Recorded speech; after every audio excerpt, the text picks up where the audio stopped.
Hello hi ನಮಸ್ಕಾರ friends, ನಾನು ನಿಮ್ಮ ವಿದ್ಯಾ. ನಾನು ಮನೆಯಲ್ಲಿ ಹಲ್ವಾ ಮಾಡೋದನ್ನು ಹೇಳಿಕೊಡುತ್ತೇನೆ.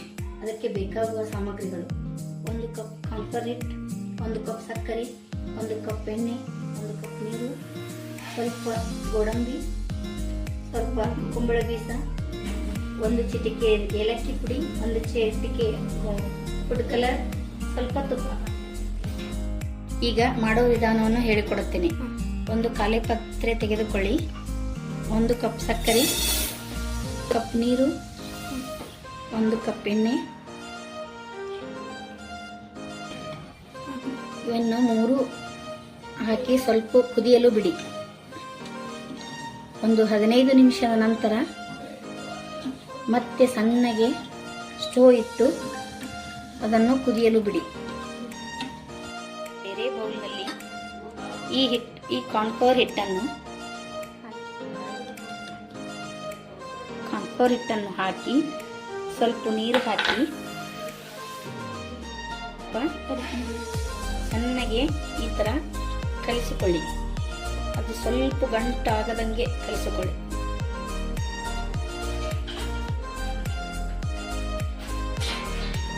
ಈ ತರ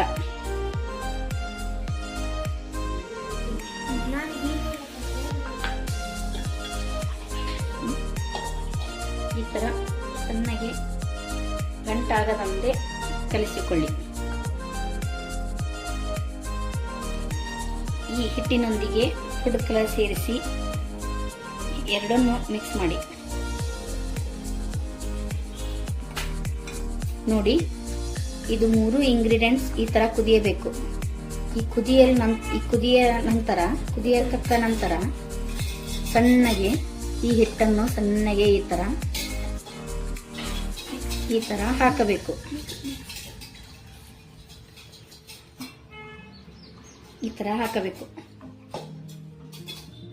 ನಂತರ ಇದನ್ನು ಗಂಟಾಗದಂತೆ ಈ ತರಾನೇ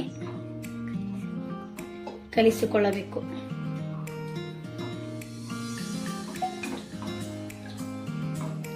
ನಾವು ಈ ತರ ಕಲಿಸ್ತಾ ಹೋದಂಗ ಇದೆಲ್ಲ ಗಟ್ಟಿಯಾಗಿ ಆಗುತ್ತೆ. ಗಟ್ಟಿಯಾಗಬೇಕು. ಗಟ್ಟಿಯಾದ ನಂತರ ಇದರಲ್ಲಿರೋ ಎಣ್ಣೆ ಎಲ್ಲ ವಾಪಸ್ ನಿಮಗೆ ಬಳಸಲು ಉಪಯೋಗವಾಗುತ್ತದೆ. ಇದನ್ನು ನೀವು ಪಲ್ಯ ಅಥವಾ ಉಪ್ಪಿಟ್ಟು ಎದಕ್ಕಾದರೂ ಉಪಯೋಗ ಮಾಡಿಕೊಳ್ಬಹುದು.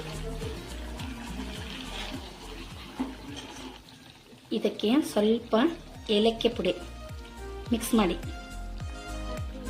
ಈ ತರ ನಿಧಾನವಾಗಿ ಕಲಿಸಿ. ಈ ತರ ಆಗಿದೆ. ಇದನ್ನು ಸ್ಟೋವಿಂದ ಕೆಳಗೆ ಇಳಿದು ಇದು ಎಣ್ಣೆ ಎಲ್ಲ ಬರುವ ತರ ಇಷ್ಟು ಎಣ್ಣೆ ಎಲ್ಲ ಬಸಿದುಕೊಳ್ಳಿ. ಒಂದು ಪಾತ್ರೆಗೆ ಇಷ್ಟು ಎಣ್ಣೆ ಎಲ್ಲ ಈ ತರ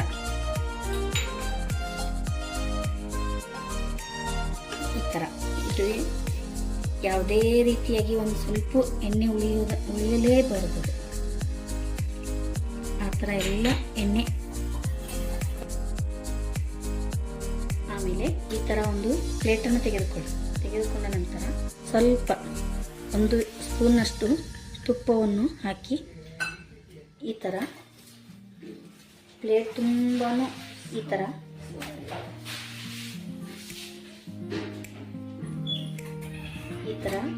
ಪ್ಲೇಟ್ನ ತುಂಬ ಎಲ್ಲ ತುಪ್ಪವನ್ನು ಈ ತರ ಹರಡಿಸಿಕೊಳ್ಳಿ.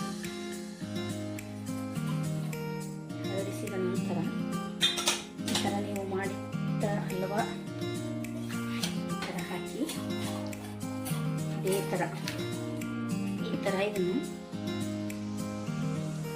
ಈ ತರ ನಿಮ್ಗೆ ಯಾವ ತರ ಬೇಕಲ್ಲ ಆ ತರ ಸೇವ್ ಮಾಡಿಕೊಂಡು ಈ ತರ ಆರಲು ಬಿಡಿ. ನಂತರ ಇದಕ್ಕೆ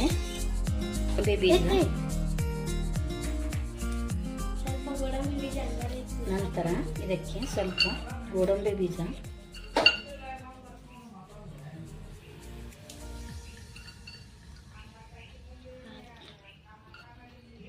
ಈ ತರ ಗೋಡಂಬಿ ಬೀಜ ಮತ್ತು ಈ ಕುಂಬಳ ಬೀಜವನ್ನು ಹಾಕಿ ಈ ಥರ ಎಲ್ಲ ಹಾಕಿ ಒಂದು 5 ನಿಮಿಷ ಆರಲು ಬಿಡಿ. ಇದು ಆರಿದ ನಂತರ ತಣ್ಣಗಾದ ನಂತರ ನಿಮಗೆ ಯಾವ ಥರ ಬೇಕಾದರೂ ಕೊರೆದುಕೊಳ್ಳಿ.